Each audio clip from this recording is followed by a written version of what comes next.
Good afternoon, everyone, and thank you for joining us today. We're going to wait just a minute and let others join, but we'll get started in just a few moments.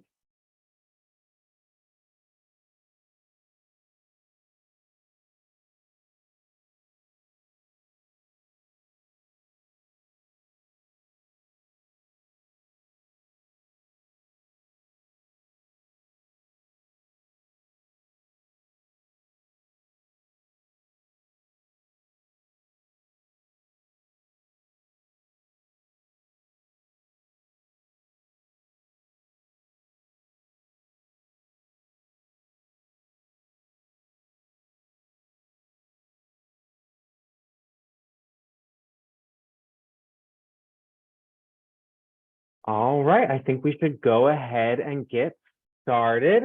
Again, good afternoon, everyone, and thank you for joining us today, and welcome to the latest installment of our Homeroom with Education Leaders webinar series. Today's conversation is focused on closing gaps through high-dosage tutoring. My name is Michael Sheehy, and I'm a policy analyst here on the K-12 team at the Hunt Institute. For those unfamiliar with the Hunt Institute, we were founded by four-term North Carolina Governor Jim Hunt, and we serve as a resource for policymakers on education issues across the education spectrum through in-person and virtual convenings, research, and other forms of technical assistance. Now, before getting the conversation started today, I wanted to provide a brief logistical overview of what to expect. We'll start with a moderated discussion with our panelists and then pivot to a Q&A with our audience. If you have any questions throughout the discussion, feel free to submit them using the Q&A feature at the bottom of your screen, and we'll do our best to address them during that portion of the discussion. Additionally, we will be recording this conversation, and in the next couple of days, we'll be posting it on our YouTube channel. We also encourage you to join us on Twitter, where we'll keep the conversation going using the hashtag #EdHomeroom. We will also be live tweeting from our Twitter account at @Hunt_Institute. And speaking of today's conversation, the reason why everyone has joined us today, we are so appreciative of the panelists who are with us to discuss the merits of high-dosage tutoring as a tool for learning acceleration. High-dosage tutoring quickly emerged as a promising recovery intervention as education leaders and policymakers scrambled to identify the most effective strategies to address learning loss in the aftermath of the pandemic. Given dramatic declines nationally in student performance on national assessments like NAEP and estimates that students have lost anywhere from 5 to 9 months of learning, with even greater disparities for students of color, high-dosage tutoring seems like a no-brainer. For many districts across the country. And parents and voters are also strongly in favor of these strategies. In fact, as part of the Hunt Institute's 2022 Across the Aisle survey, which works to cut through the political noise and measure parent priorities in education, a majority of voters across all races, political parties, and geographic areas believe that learning loss is critically important for public officials to address. However, with all of this in mind, many states and districts continue to struggle with effectively implementing these types of tutoring initiatives. Throughout today's discussion, we will explore the impacts of high-dosage tutoring on our nation's students and potential barriers, as well as solutions to implementation. We'll hear from national experts about what works and doesn't work when it comes to providing students with these opportunities. To that end, I am pleased to introduce our full panel of speakers today. Lakeisha Young is the founder and CEO of the Oakland Reach, a nonprofit organization providing programming that includes high-quality academic instruction, social-emotional enrichment, and focused community supports to improve student outcomes. John Paul Smith, the executive director of the North Carolina Education Corps, an organization born out of the pandemic recovery efforts that partners with local schools to recruit, train, and support literacy tutors to support students and accelerate learning. Dusmar Manus is the Chief Academic Officer with North Carolina's Guilford County School District, a nationally recognized District for its high-dosage tutoring initiative. And finally, Chelsea Crawford, who serves as the Chief of Staff within the Tennessee Department of Education. And Tennessee's all-core model continues to be seen as an exemplar nationally for increasing the amount of learning time that students have access to. Whew. Thank you all so much for joining us. And with that, I promise we'll move past the introductions and jump right in. And again, for our audience, please feel free to use the Q&A feature at the bottom of your screen to submit any questions you have for our national resource experts. Chelsea, this first question is going to be for you. Tennessee has one of the most robust statewide initiatives aimed at increasing the amount of learning recovery time students are receiving. Can you speak a bit more about how the Tennessee all-core model works and the impacts you hope to or have already seen since its implementation? Yes, happy to do that. And I will quickly just say thank you to the Hunt Institute for having this webinar today and talking about a very important topic for students, not just here in Tennessee, but all across the country. I'm very excited to tell you a little bit about the Tennessee all-core model. Of course, we can all remember back to 2020 and the pandemic. We know that that impacted communities differently, but certainly every student had a different access to instruction than was typical. And in Tennessee, we really worked hard to return to classrooms as soon as was safe to do so. We were able to go back into in-person instruction with some varying schedules in the 2020-2021 school year. In early 2021, January, in fact, our Tennessee General Assembly was called together by Governor Bill Lee here for a special legislative session specifically on education. We worked very hard with districts, with families all across the state to return students to in-person learning, but we knew that the impacts of the pandemic were significant and that they were not going to be erased overnight, that there was a significant amount of work that we would need to do immediately and for a period of time to ensure that students who had lost learning, who had some negative impacts associated with the pandemic, were able to recover lost learning and then accelerate beyond that learning loss to ensure that they were kind of reaching their absolute fullest potential. During that legislative session in 2021, in January, we were able to pass a piece of legislation. It's a very long name. It is the Tennessee Learning Loss Remediation and Student Acceleration Act. But that piece of legislation is essentially a cornerstone for our Tennessee all-core model here in our state. And it had a ton of support, I think, from our legislative body. Certainly our elected officials had heard from their communities, but districts and schools, I think, were also eager to find innovative ways to serve students and meet their needs as we emerged and recovered from the pandemic. That piece of legislation that I mentioned lays out the framework or the format for what is Tennessee all-core tutoring. And essentially it is high dosage and low ratio. We know that research shows that that is the most effective way to provide tutoring supports. And so our Tennessee all-core model has low ratios. For our youngest students in grades 1 through 5, that ratio is 1:3. When you think about students who are in grades 6 through 8, that ratio jumps up to 1:4. And so still very, very small groups. That low ratio is only one component. High dosage is another critical component.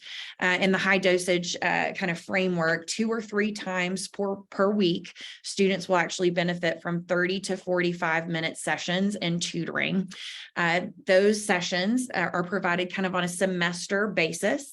And what we have required is that a student actually focus on one particular subject area in their tutoring sessions for the entirety of a semester. So for example, perhaps in the fall, a student might focus on English language arts for the entirety of tutoring in that semester. When we move into a spring semester, maybe they flip over to an a math focus from the English language art focus the previous semester. That allows flexibility so that students can really get the time they need in the area they need it most. But it also ensures we are going deep enough into a particular subject area to ensure that that tutoring session is having meaningful impact. I also would be remiss if I didn't mention that Tennessee All-Core has been funded, certainly through initially through some of the COVID-19 education relief funds that came from the federal government. There is state funding available to support some of this. We've also been able to utilize grant funding, but the Tennessee All-Core model, I think what makes it special and unique is that it is a matching grant opportunity that we put forward to districts.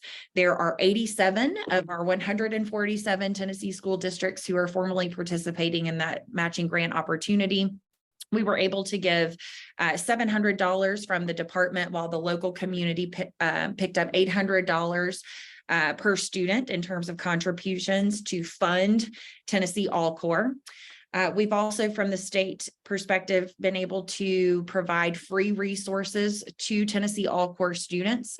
That includes free resources like online math tutoring that's available kind of on demand. So, when they meet their schedule or when they need support, they are able to go on and utilize that tutoring. But we've also been able to provide some online supports through Tennessee All-Core program that really focus on kind of college prep, essay writing, ACT support, et cetera. And so we're really trying to make sure that our Tennessee All-Core model is maintaining that low ratio, high dosage, meaningful impact on students by focusing on one particular subject area per semester. We're funding that through innovative ways that combine grant opportunities and federal government monies, state monies, but have been able to do so in a matching grant format. The last thing I'll say, our community partners have really showed up across the state. We have had a number of community partners come to the table to say, hey, we want to support our districts and our students in receiving tutoring. And can we provide tutors? Can we provide supports? And so the community partners is something I hope we can talk a little bit more about on this webinar, because I think they've been really, really critical to our success, ensuring that districts had the support they need, the bandwidth they need, the capacity they need to be able to deliver tutoring to the students who need it most. Thanks so much, Chelsea. So amazing to hear just the absolute breadth of resources that you're providing for Tennessee students. And I really appreciate the focused approach and allowing students to really dive into certain subject areas, and really speaking also to kind of the funding reality of these programs, which I know is top of mind for many communities, particularly as we kind of approach that one-year ESSER deadline, and how are these programs going to continue to work into the future. So certainly appreciate that. Jusmar, this next question is for you. We have seen from the last few years that addressing learning loss is going to require robust partnerships from stakeholders at every level of the educational system, with Guilford County's school tutoring program garnering national attention and acclaim for its impact. Can you speak to how Guilford County is leveraging partnerships with local universities and even older students within Guilford County system to provide services to students? Sure thing. Good afternoon, everyone. It's a pleasure to be here with everyone and to talk about tutoring, which is an initiative that we have really ramped up as we address learning loss from the pandemic that we know is going to take so long to be able to really mitigate the learning loss that has happened. Guilford County Schools is very fortunate to have a lot of partnerships in our community, but more importantly, the partnerships with our local universities and community organizations to assist with recruiting in-person tutors, because that's very important to have that in-person one-on-one touch with our students.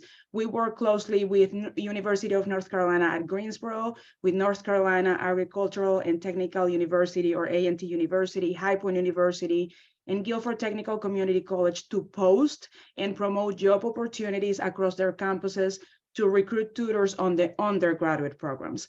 More importantly, we have also established a very strong partnership with UNCG and A&T, with these two local universities to fund graduate assistance to tutor in our schools. So what we worked with is UNCG and A&T recruit their graduate assistants who are interested in helping our students through tutoring. With the partnership, the graduate students apply for an assistantship and are vetted through an interview process with the university. And then once they accept it, that's when the work begins with us. We are able to actually fund their assistantship and provide a pay assistantship and support their fees and their tuition in order to be able to have that partnership. And through this partnership has been fortunate for us. It's been funded through a congressional earmark grant that was awarded to Guilford County Schools. So now it's thinking through that sustainability as well. All tutors received training in our core curriculum in ELA, math, and science. And so they're really familiar with the resources and the curriculum that our students are receiving from their trained teachers. And that has been very, very powerful. It's also part of having time for these tutors to also engage with the teachers. They're part of now the school staff. They're there during the week, they're working with the teachers, they're connecting about students' needs and about how to address the needs moving forward with small groups and maintaining the framework of high-dosage tutoring. Now, working with the graduate assistants has provided multiple benefits. First, it provides the consistent and frequent availability, which helps them get to know the students, learning their needs better, not just academically, but also social emotional, schedule sessions with more flexibility, and ensure that we're maintaining this high dosage tutoring framework.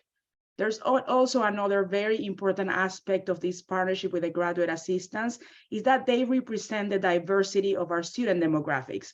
So as graduate students, they are near peers to our students and allowing our students opportunities to see themselves in that higher education and develop that college going culture, which is very important. It's also about this positive relationship with students and teachers. And for us, as we're talking about the needs for teachers, it's also developing some interest in the graduate assistants to discover maybe an interest in teaching, that then at this point, it might help us support that teacher development pipeline. So these partnerships are a win-win for our students and for our university partners. And the tutors get to apply what they're learning, but also impact children in their community and see that day-to-day interaction and development from our students. But it also creates a pipeline because once those students graduate, if they have interest, then they can come into the teaching workforce and support our students in a different way. We also hire our own high school students. So our high school students, they're vetted, they're interviewed, they have a process, but then they're able to support students at nearby elementary schools before their actual high school schedule begins. And it sometimes for them is their first job, but it's also providing this support cross levels for our students that really is developing this culture of community approach where we're all invested in learning. Thank you so much, Jusmar, and so many things that I hadn't even considered, hidden benefits to this strategy. Really, the added benefits of these types of initiatives serving as recruitment strategies for future educators, allowing students to see themselves in higher education. The benefits just really go on and on. So thank you so much. John Paul, this next question is for you. As Executive Director of the North Carolina Education Corps, one of the state's many learning recovery initiatives, you help recruit, train, and support literacy tutors in communities across the state. Why has North Carolina chosen to invest in early literacy recovery explicitly, and what progress is the state seeing from this work? Michael, it's good to be with you and with peers across the country. Thank you for hosting us. The basic response is that learning to read is essential for the life trajectory of students. And we know that readers become learners and learners become leaders, and we want to support the growth of leaders in North Carolina. The problem in North Carolina has been that pre-pandemic, it was only about 36% of students that were at or above reading proficiency by 3rd and 4th grade. And so we've got a long way to go to get to where we want to be in terms of all young students being at or above grade level reading proficiency by 3rd grade. And in the state of North Carolina, there was basically an alignment of the stars. There's alignment between P12, there's alignment between P12, post-secondary institutions, and policymakers in North Carolina. And then there was a connection with high impact tutoring. So pre-pandemic, there were already a few things in motion to address reading proficiency in the state. In higher education institutions, they were revamping training for educator prep students, future teachers, making sure that they get more training in the science of reading to enhance their ability to support students in schools. P12 was also beginning to think about how can we update how we're supporting students as they learn to read. And then policymakers are also thinking about this. So we had the Read to Achieve legislation in the North Carolina General Assembly, later had the Excellent Public Schools Act. Folks at the State Board of Education, as well as the Department of Public Instruction, we're also thinking about how do we make sure that we can have the right strategies to increase early literacy proficiency in the state. So there are folks within DPI at the Office of Early Learning, as well as once the pandemic hit, the Office of Learning Recovery and Acceleration, really thinking about what are the strategies that we can employ to enhance reading proficiency across the state. So all of these factors were coming together to create basically a coalition, a bipartisan coalition of support working toward increasing reading proficiency in the state. Now, how does high impact tutoring figure into this? What we know from national research is that personalized small group instruction is what really helps to accelerate learning for students. And this is particularly true, and there's research coming out of the National Student Support Accelerator, which is at Stanford and elsewhere, showing that early literacy tutors can make a particular difference in the lives of young students. So we follow a model at NC Education Corps where we work in partnership with public school districts across the state, where we are recruiting, finding basically the staff members to serve as the high dosage tutors. So we're addressing 4 main pain points that school districts have when they're implementing high dosage tutoring. The first is the staffing. So we just talked about that. Related to the staffing is making sure that any high dosage tutor that's coming into schools is really well trained and they're equipped to support students, they're matched to the right students, and support students in ways that really accelerate their reading proficiency. So at the beginning of the school year across the state of North Carolina, young students have to do the M-Class reading assessment. Based on how students score on the M-Class reading assessments, those students who are below grade level reading proficiency are matched to high dosage tutors. Our high dosage tutors are similar to, they follow a similar approach to the approach that Chelsea described, the high dosage tutoring approach in Tennessee, where they're working with students one-on-one or in groups of 1 tutor up to 3 students, 3 times a week, 30 minutes a session. They're working during the school day, and tutors are working consistently with the same students throughout the school year. And that relationship, those types of consistent relationships are really what leads to results. So the role that North Carolina Education Corps plays is we help to address these 4 pain points: 1, staffing; 2, training; 3, monitoring and evaluation. How are the, what kind of impact do the tutors actually have on student academic growth? We measure that. We've partnered with an ed tech company called Latera Education. So we have an individual tutor session tracker where we can show these are the specific skills that the tutors worked on with the students, and track their progress during the school year and then after the school year, to see what kind of impact the tutors made on the students. So that's the third thing we do with school districts and schools, is really help them think about how do you actually measure the impact that tutors are having on specific students. And then the fourth thing that we help with is we raise public and private dollars to basically subsidize the costs that the schools have to contribute to high impact tutoring programs. So the majority of our funding comes from the public sector. So initially we got support from the governor's office and the North Carolina General Assembly, both ESSER funds as well as GEAR funds, to support our work. And then school districts put in money. Most of them are using COVID relief funds right now to pay for the hourly wages of the tutors. We pay for everything else. They pay for the hourly wages of the tutors. So that's the role that we play in the state of North Carolina. The reason that we selected a focus on early literacy is because there's a big need there. And then research shows this is where high impact tutors can really make a difference in the growth of students. Thank you so much, John Paul, for that really thorough overview of the incredible work you all are leading.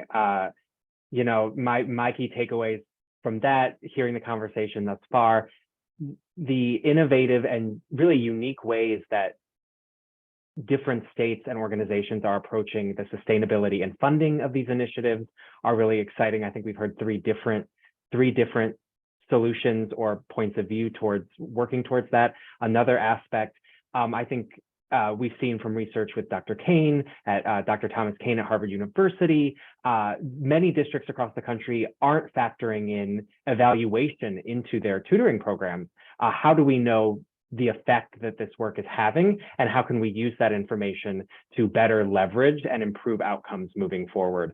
So thank you so much for sharing. Really excited to dive into that even more in the last half of the webinar. Now, Lakeisha, this last question is for you. The Oakland Reach provides a different approach to meeting student needs. As a parent-run and led organization, you are helping to train and place parents and caregivers in schools to provide additional learning supports. I'm curious, how does Oakland Reach communicate the importance of learning recovery to the community, and what benefits have you seen from including entire families in the learning recovery process? Hi, everyone. Thank you, Michael, for that question. I think that's an interesting question, the question about how are we communicating the importance of learning recovery. I actually don't think we have to communicate the importance of learning recovery for our communities. Our communities have been in learning recovery for generations, right? The pandemic just made it worse. Reach exists because we've been in a constant state of learning recovery. I think so I'll focus a lot more on the second component, which is this idea of like, how are we, the benefits, including entire families in the learning recovery process. I would say the first part of that, before I get into the solution that we created, is that I always say like superintendents leave, principals leave, teachers leave, communities stay. We do not do enough to build assets in our communities so that they can continue to do the work, no matter what instability is happening at the systems level. And when you're in like urban districts, like in Oakland, you are experiencing we have political volatility. Our current superintendent has probably been there the longest. We've had 20 something superintendents over the past 50 years. So it's been rocky. But I'll go back to this idea of, because we've been in perpetual learning recovery, and when the pandemic hit, it created an opportunity for us. So we were an advocacy org, really doing policy work, right? And making sure that through policies, our families had access to better schools, in particular scenarios like school closures and things of that nature. When the pandemic hit, it gave us an opportunity to build a model to show the system how we wanted our kids educated, right? So when the pandemic hit, there was a lot of lamenting over the conditions of Black and brown kids, the low-income Black and brown students. And it's sort of like, oh my God, it's gonna get worse. The achieving gap is gonna get worse. And we were like, how do we build a model of excellence that our advocacy work has been pushing for all this time? How do we integrate? And that was really about integrating both the academic and socioeconomic needs of families. Our families are trying to break generational curses, and they're trying to pay the light bill, right? And so that first step into solutions building was our virtual hub. And that virtual hub, so just a quick step back, a half a step here. Our last policy win before the pandemic was something called our Literacy for All campaign. And it was through that literacy, and it really came from our parents asking them, what is keeping you up at night about your kids' education? And what we overwhelmingly heard from parents was something around reading and literacy. Like, my kid's not reading on grade level. I don't know what grade level my kid's reading on. And by the way, I'm just not getting a lot of support from the schools on like the most effective ways to help. I think a lot of parents were saying they were told to read 20 more minutes, right? And they're like, we can barely get through the first 20.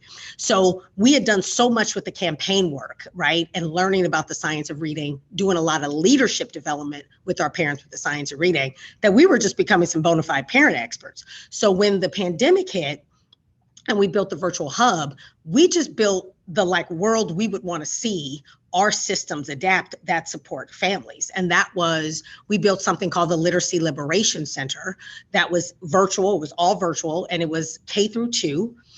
And what we saw, and we hired paraprofessionals. So we hired folks who were already working in our district and charter schools as tutors. We hired them to be the teachers.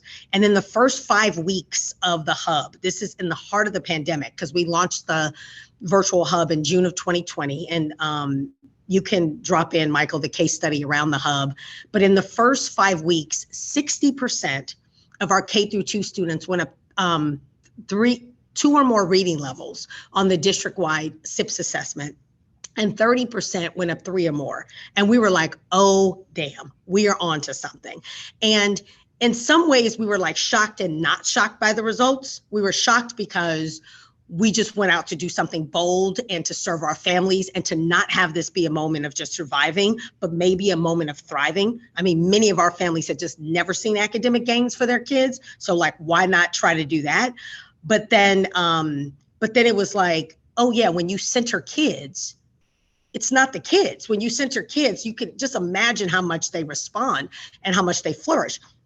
So the hub became our thing. And that's when Reach got into sort of the like academic solutions game. And that's when we really started to understand as an organization that our biggest leverage and power is not so much advocacy as it is building solutions and using the advocacy superpower to implement, scale, and sustain, right? But that as parents, like I love what I'm hearing from Guilford County, and I know Sharon Contreras from Guilford County and all this other amazing stuff. Penny Schwen, I've been on webinars with. So obviously on being on webinars, I've got to hear about some of the innovations happening in other districts, but that is not the norm. Right? That is not the norm. And so we were really like, we've got to build the thing we want to see.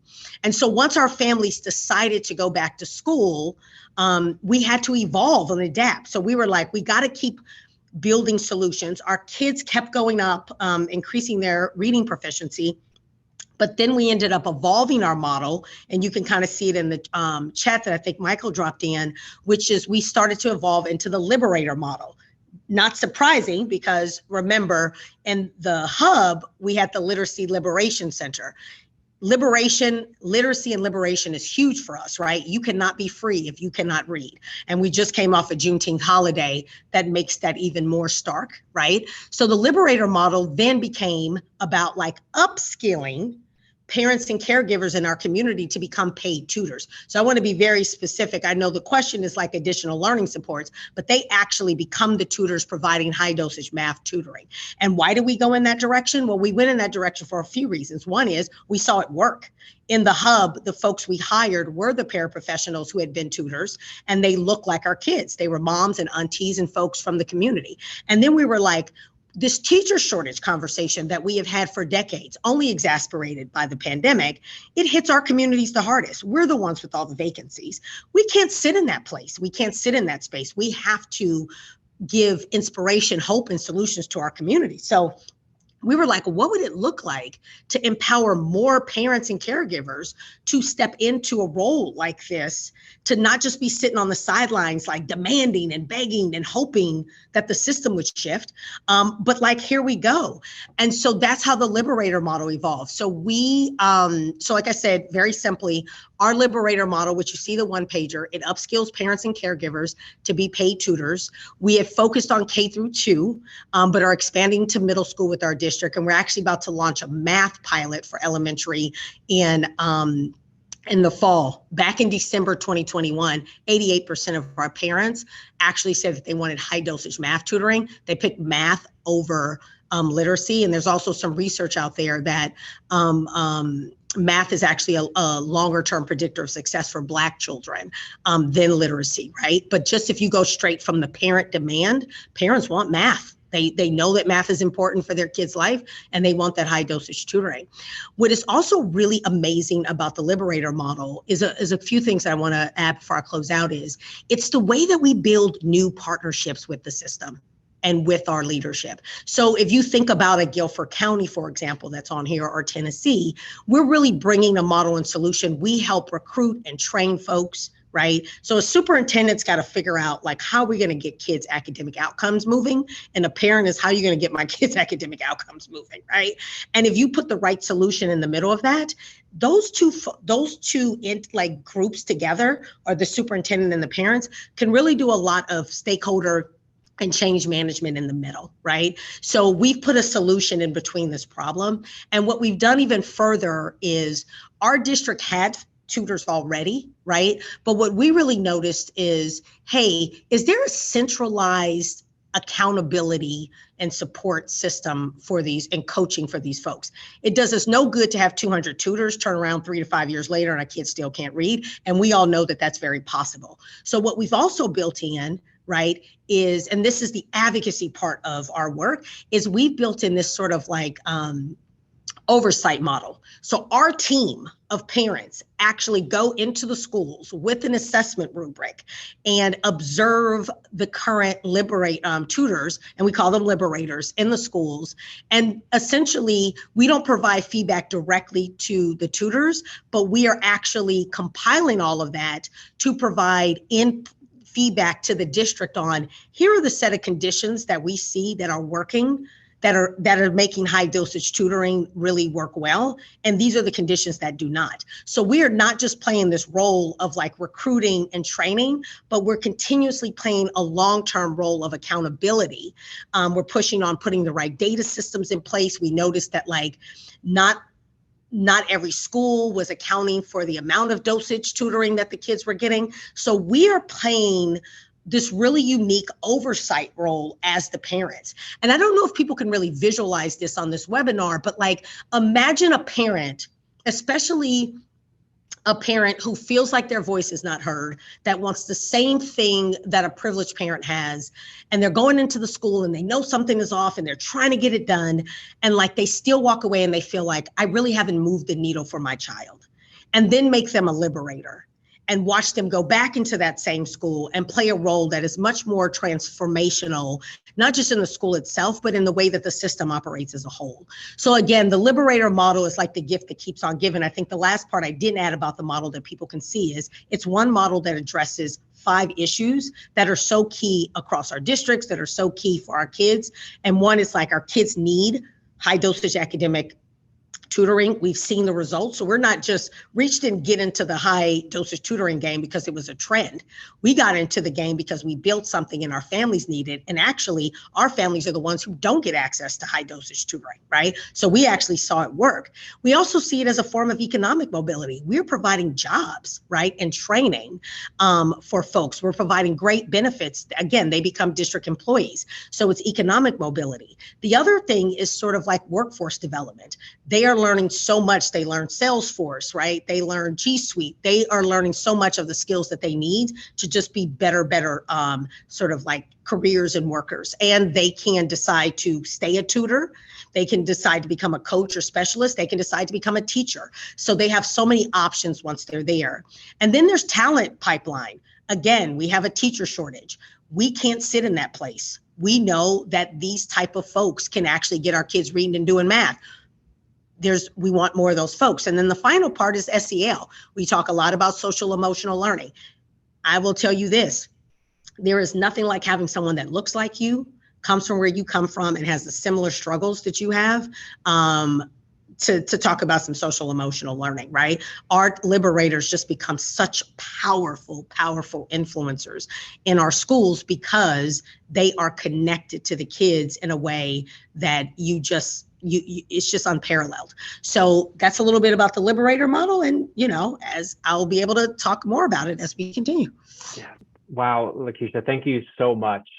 Just an absolute breadth of knowledge there. And like Lakeisha said, we went ahead and shared all of those resources in the chat. We will be sure to share those resources out after the webinar as well. Really taken by the idea of, rather than waiting for the systems that have historically not paid attention to these communities to move the needle, leveraging those communities themselves and building capacity and leadership within those communities to make impacts on students. Really exciting and really powerful work. Just acknowledging the time, I would love to quickly move through a quick follow-up question, and then I know we have like 1 or 2 questions in the Q&A.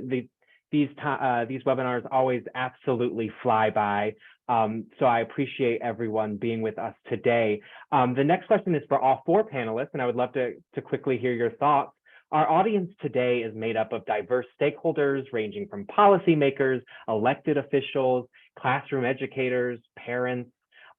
As these conversations continue about what is the best way to accelerate student learning and to help students recover, what replicable strategies or approaches have you seen in your role or in your organization or in your community that have been most effective at building buy-in and improving outcomes for these students? Lakeisha, I'll go to you first.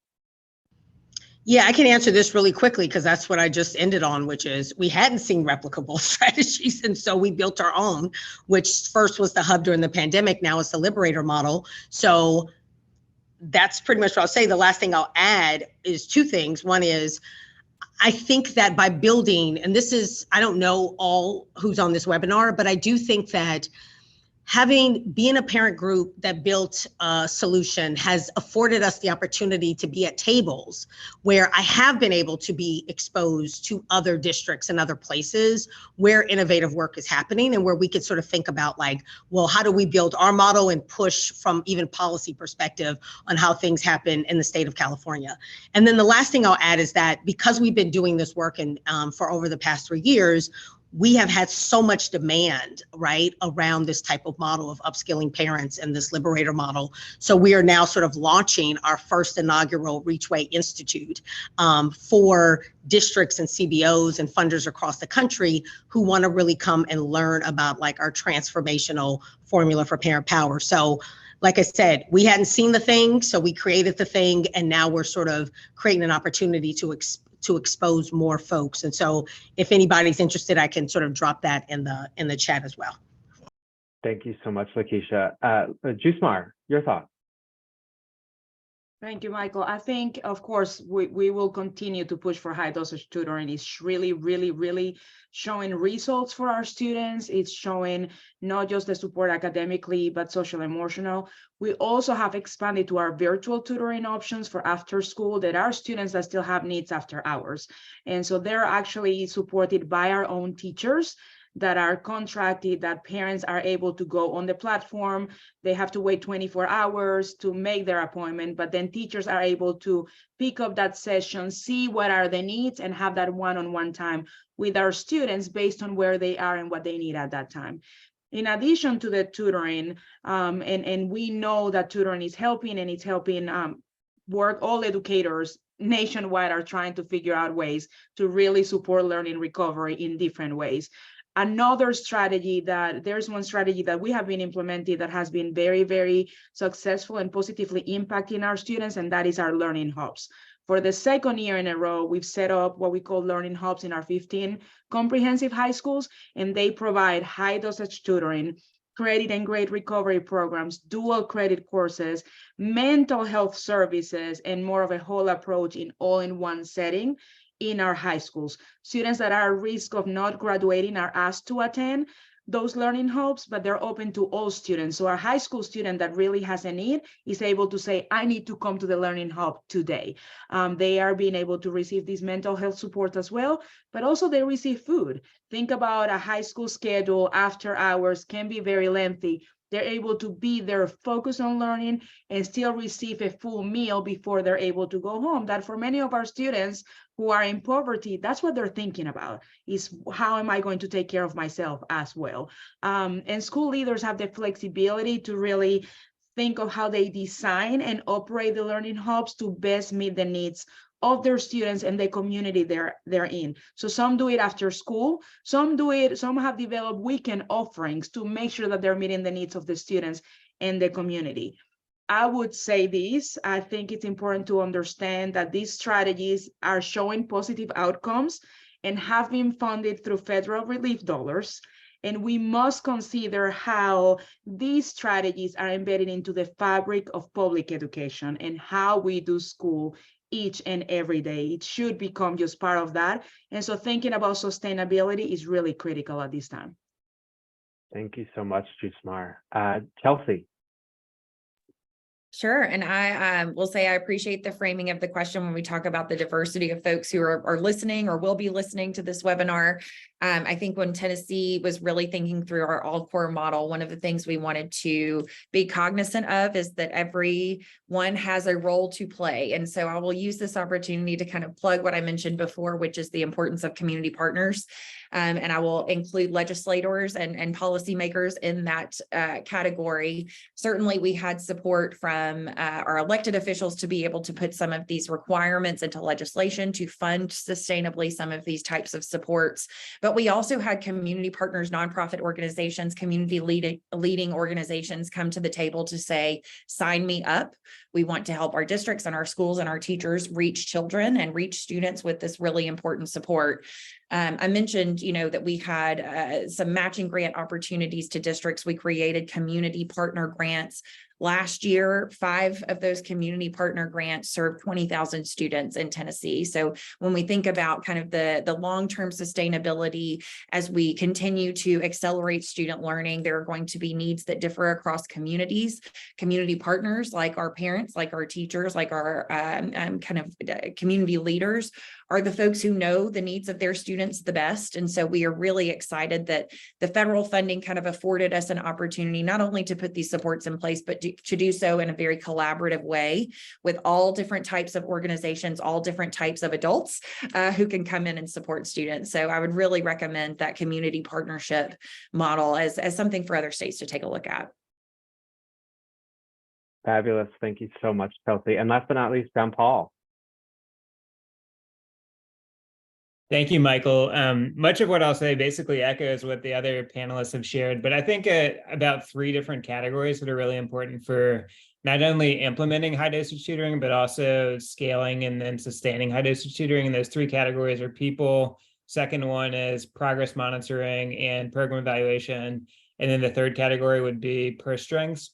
So within people, I'm really energized by what the different panelists here have shared in terms of different ways to engage high-dosage tutors. So Lakeisha talked about engaging parents and community members. Jusmar has talked about engaging college students. At NC Education Corps, we engage both of those. We also engage retirees, including retired teachers.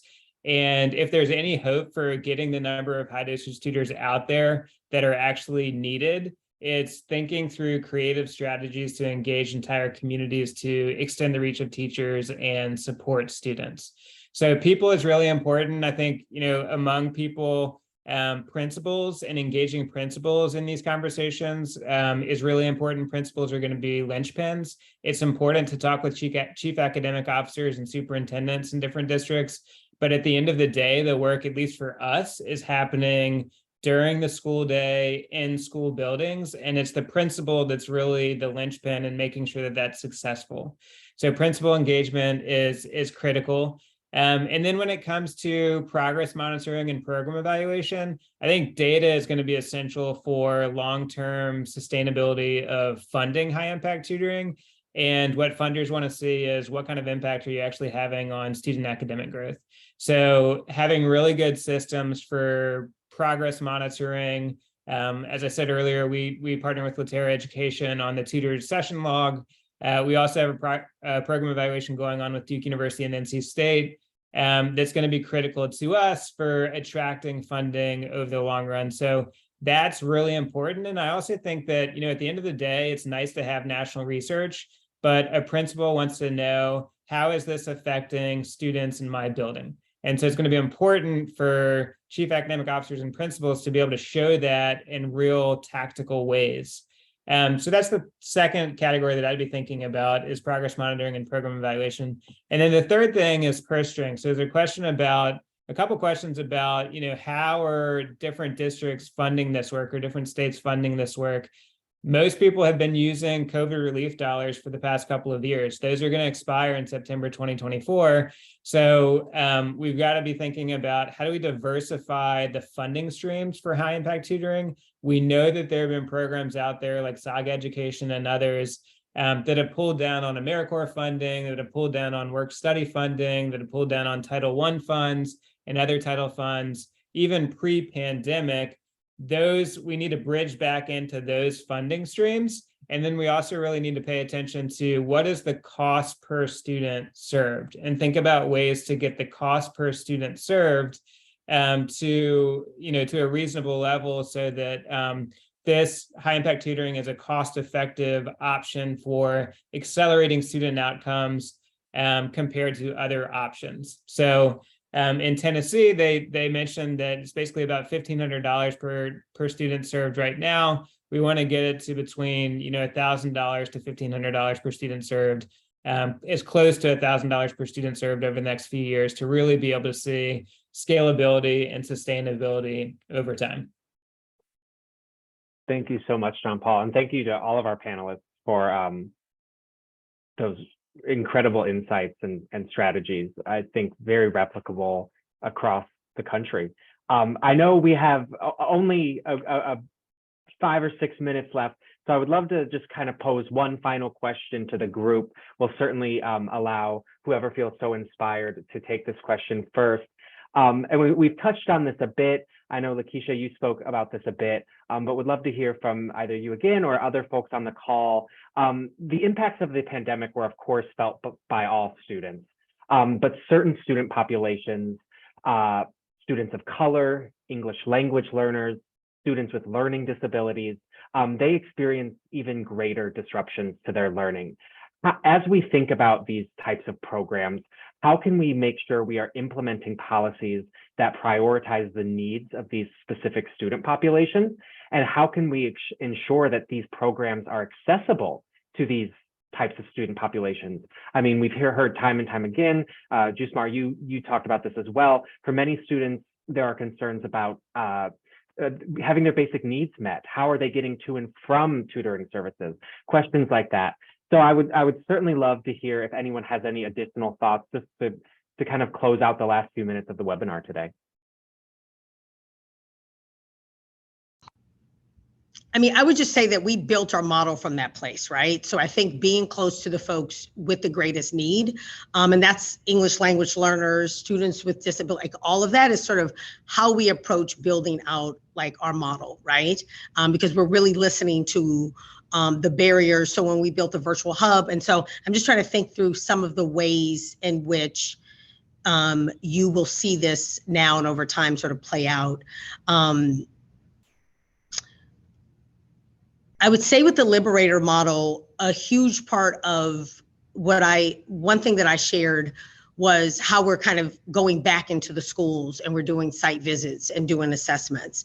And I think part of that is about how many students are being served, who are we serving, what are their experiences looking like, and like really being able, and these are sort of condition setting feedback, right? That we're getting to the district to make sure that we are paying attention to our population of students, which these are our population of students and families, again, who end up being served the least. So, I think the big tagline, and again, I can talk to anybody about it, is sort of how we approach like listening, like asking parents, really listening and building our solutions from that place. I think that's why it's so important to bring parents in a not just an engaging way, but in a solutions oriented way, because I think you miss building from their needs when that doesn't happen.